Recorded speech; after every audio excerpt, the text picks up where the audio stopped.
Guys, coba lu pikir, di dunia ini ada manusia-manusia yang kayaknya udah bukan manusia biasa. Mereka ini hidup di antara kita, tapi jejaknya kayak hantu. Ngilang, muncul, terus ngilang lagi. Ada yang namanya masih disebut sampai ratusan tahun kemudian, tapi nggak ada yang tahu siapa dia sebenarnya, dari mana asalnya, dan kekuatannya itu nyata atau cuma mitos. Kalian kalau suka anime One Piece, pasti akan lebih mudah ngebayanginnya guys, asli. Kayak, oh iya bener.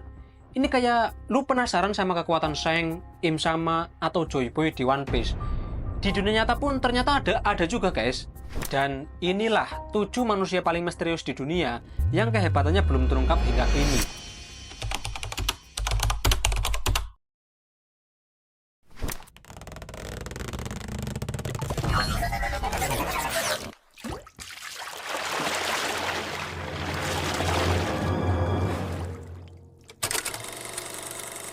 Halo guys, kembali lagi bersama saya, Gerbi saja. Miringnya lagi pergi. Haha, aneh ya guys, nggak jelas ya. Alah, bodoh amat. Ya memang begitulah pembukaan yang hanya dikenali oleh para penonton setia channel ini guys. Oke, sebelum kita mulai pembahasannya, gue mau ngumumin dulu ke kalian guys. Karena gue baru belajar bikin konten video panjang yang membahas teori-teori konspirasi seperti ini, gue butuh banget saran dari kalian. Entah itu dari materinya, dari cara gue ngebawainya, terus backsound, ilustrasi, dan apapun itulah. Pokoknya yang bersifat membangun. Tulis di kolom komentar ya guys. Nanti gue bacain satu-satu. Dan yang komennya dirasa paling bagus, paling pas, akan gue kasih uang 50.000 sebagai tanda terima kasih. Lumayan lah ya guys, bisa buat beli seblak. Dan hadiah itu akan gue kasih setiap tanggal 26 guys. Oke, tanpa berlama-lama lagi, kita langsung aja masuk ke manusia paling misterius yang pertama.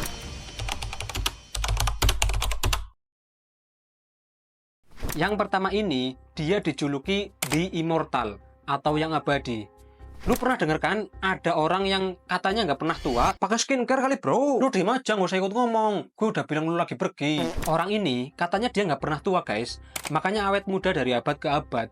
Terus bisa ngomong 10 bahasa, jago main musik, bikin emas, bahkan dipercaya punya ramuan hidup abadi.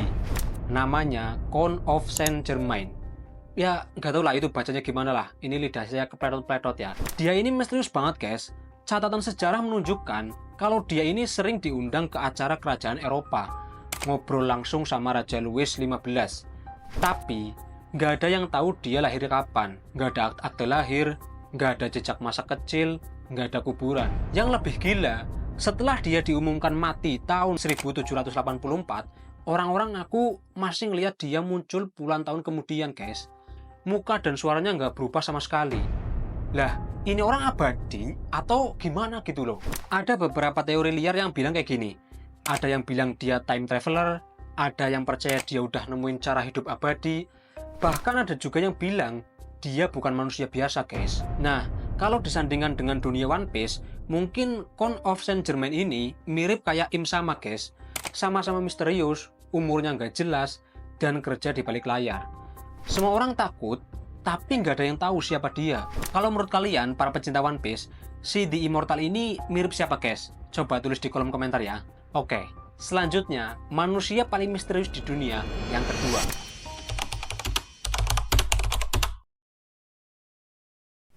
Oke guys, sekarang gue ajak lu masuk ke salah satu misteri paling gila dari zaman kerajaan Prancis. Sekarang coba lu inget-inget lagi, daerah mana yang pernah lu kunjungi di Prancis guys? Di Prancis gue kayaknya pernah ke desa Wanareja bro.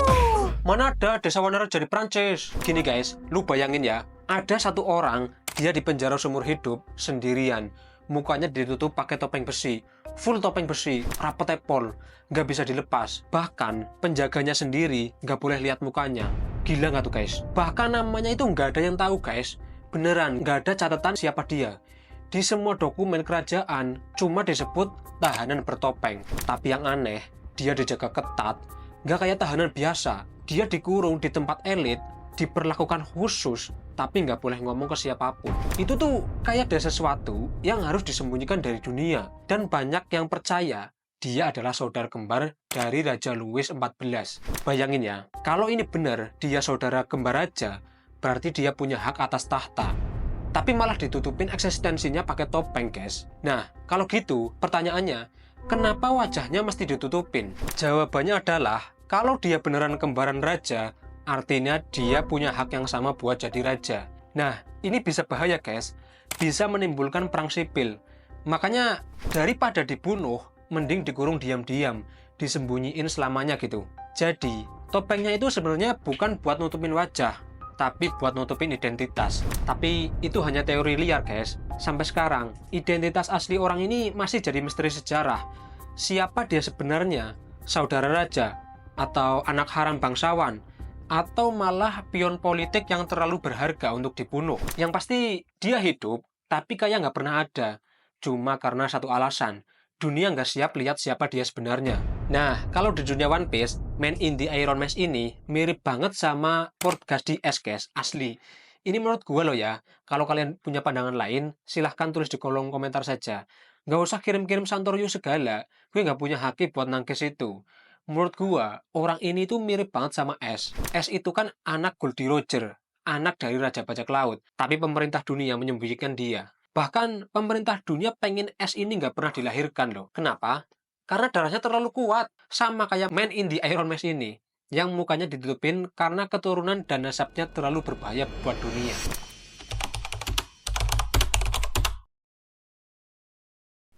Bayangin mulu. Lu kira gue tukang imajinasi apa? Lah, emang harus dibayangin bro. Orangnya nggak pernah ketangkep. FBI aja nyerah. Apalagi gue yang kalau nyari sesuatu nggak pernah ketemu. Tapi giliran ibu gue yang nyari, langsung ketemu. Udahlah, lu diem aja. Gak usah banyak ngomong. Katanya lagi pergi tapi balik-balik mulu.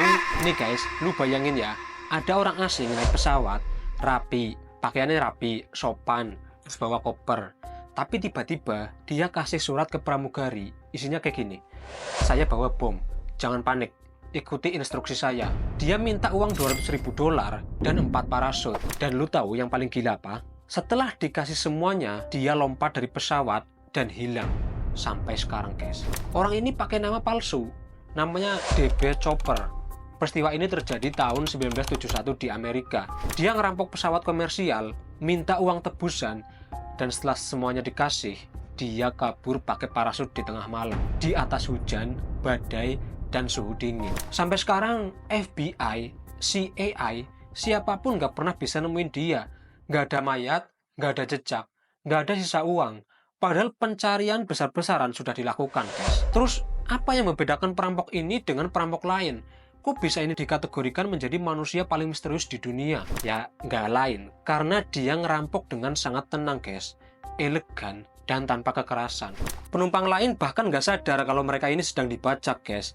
Dia senyum, sopan, bahkan ngasih tips ke pramugari.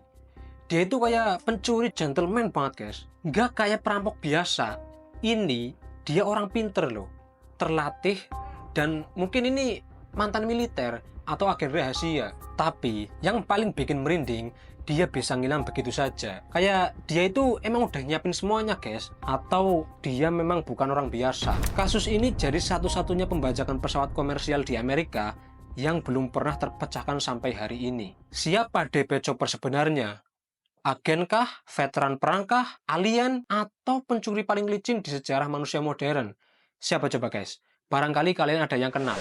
Nah, di One Piece, DB Chopper ini mungkin miripnya sama Shiki the Golden Lion atau Shiki si singa emas, bajak laut legendaris yang kabur dari penjara paling sadis, Impel Down, atau Alcatraznya One Piece, dan dia nggak bisa ditangkap. Shiki bisa terbang, kayak DB Chopper yang lompat di udara.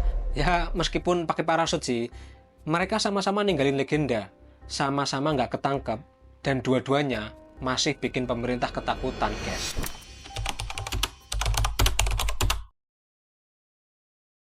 Jadi guys, tahun 1828 di kota Nuremberg, Jerman, tiba-tiba muncul seorang anak remaja. Dia jalan sendirian, kulitnya pucat, terus bajunya compang-camping, dan cuma bisa ngomong satu kalimat. Saya ingin jadi prajurit seperti ayah saya. Ini anak nggak tahu munculnya dari mana, guys. Orang juga nggak ada yang tahu siapa dia. Tapi yang bikin ngeri, dia nggak ngerti dunia luar, nggak tahu api, nggak tahu cermin, apalagi kenal orang. Nah, pas ditanya, dia bilang seumur hidupnya itu dia dikurung terus, di ruangan gelap, cuma dikasih roti dan air. Tapi, meskipun hampir seumur hidupnya dia dikurung, pas dilepas ke masyarakat, dia bisa dikatakan berbeda, guys. Ya, meskipun belum bisa dikatakan cerdas atau jenius sih, tapi dia cepat nangkep, cepat paham gitulah. Padahal hampir seumur hidupnya itu dikurung terus. Orang-orang mulai curiga, ini anak siapa? Kok bisa cepat banget paham? Padahal nggak pernah sekolah. Jadi, siapa sebenarnya Kaspar ini? Nah, teori paling populer yang gue temuin, dia ini anak bangsawan, terus atau pangeran gitulah, yang dibuang. Karena bisa jadi dia dianggap sebagai pewaris yang gagal, dan kehadirannya dianggap hanya menyulitkan, makanya dia dikurung. Dan beberapa tahun setelah ditemukan, Kaspar dibunuh secara misterius, guys. Ditusuk orang nggak dikenal, dan kasusnya terlupakan. Ini kalau di dunia One Piece, mungkin paling mirip sama Sanji, guys. Mereka ini sama-sama dibesarkan secara terasing. Sanji dikurung sama ayahnya karena dianggap lemah. Terus sama-sama dibuang dari keluarga bangsawan. Sanji itu kan anak keluarga kerajaan Germa, tapi disembunyikan dari publik. Waktu kecil, dia hidup dalam kesepian dan penderitaan, tapi punya kecerdasan dan empati yang besar. Pas gede, dia jadi ancaman buat rencana besar keluarganya. Ya mirip Kaspar lah, yang mungkin pewaris tahta.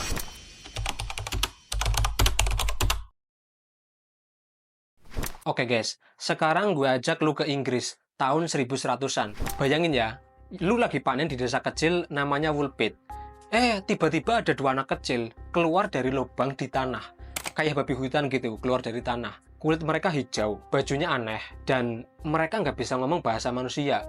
Kayak bocah alien nyasar ke zaman medieval. Nah, anak yang cowok meninggal lama setelah ditemukan. Akhirnya si anak yang cewek belajar bahasa Inggris sendirian. Dan dia bilang, mereka berasal dari negeri bernama Saint Martin. Tempat matahari nggak pernah muncul, gelap, dan di bawah tanah. Dia bilang juga, katanya mereka nyasar karena ngikutin cahaya masuk ke terowongan dan tiba-tiba keluar di dunia kita. Nah, terus siapa sebenarnya mereka ini? Dari mana asalnya? Beberapa teori menjelaskan warna hijau mereka ini sebagai akibat dari penyakit atau kekurangan gizi, terutama kekurangan zat besi yang menyebabkan kulit pucau atau hijau. Coba guys, kalian yang sekolahnya di kedokteran atau di ilmu gizi ya, bisa nggak kalau kekurangan zat besi, kulit bisa berubah jadi hijau gitu? Kalau iya, berarti Hulk kekurangan zat besi. Terus ada juga yang berspekulasi bahwa mereka mungkin berasal dari kerajaan bawah tanah, atau peradaban yang hilang, atau bahkan dari alam lain, guys. Bahkan ada juga yang mengatakan kalau anak-anak itu adalah korban eksperimen, guys. Tapi sampai sekarang, nggak ada penjelasan logis yang bisa nutup misteri ini rapat-rapat. Coba, menurut lu, mereka ini siapa? Kok bisa kulitnya hijau? Jangan bilang mereka anaknya Hulk. Gue smackdown kalau sampai lu ngomong kayak gitu. Nah, kalau di dunia One Piece, Green Children ini mungkin mirip sama King, guys, atau ras Lunarian. Nih ya, mereka sama-sama datang dari tempat yang asing. Terus ras Lunarian itu punya kulit atau penampilan yang beda juga. Dan cuma dikit yang tahu tentang keberadaan mereka. Coba, menurut kalian mirip siapa si Green Children ini, guys?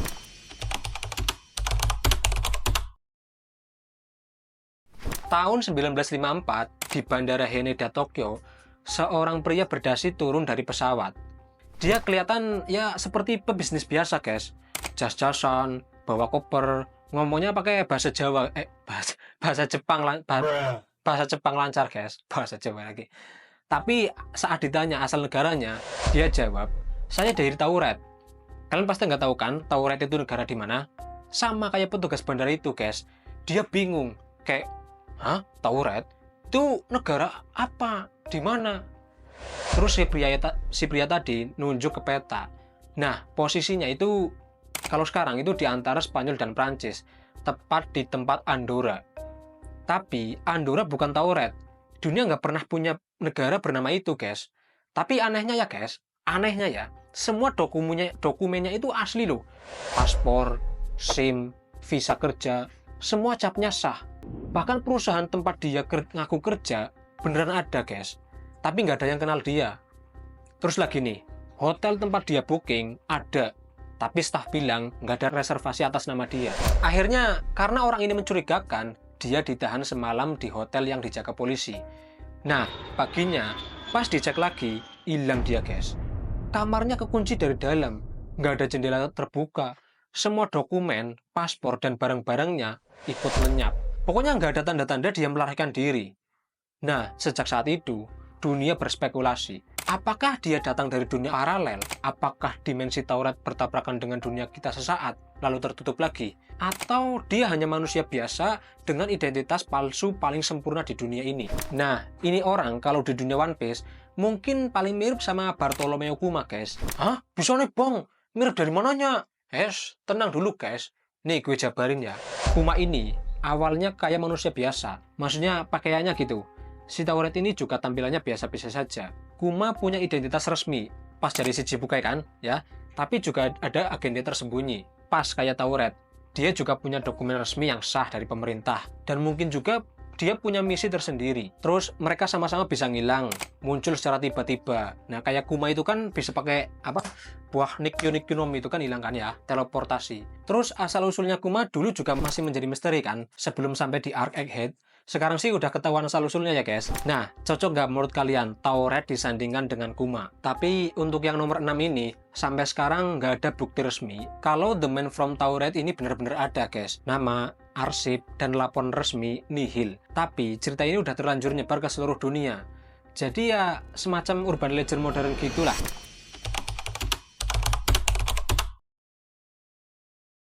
Nah, yang ini mungkin banyak dari kalian yang nggak asing guys. Pasti pada pernah denger nih. Sabdo Palon. Sabdo Palon ini bukan tokoh sejarah biasa guys. Dia bukan raja, bukan jenderal. Tapi namanya muncul dari bayangan kerajaan terakhir di Jawa yang berdiri dengan agama asli Nusantara. Tahun 1478, Majapahit itu kan runtuh. Dan bersama dengan itu, agama lama di Nusantara ini pelan-pelan menghilang. Lalu digantikan oleh Islam. Tapi di saat-saat terakhir, muncul sosok misterius. Dia nggak marah, nggak ngelawan, tapi dia mengatakan sebuah janji.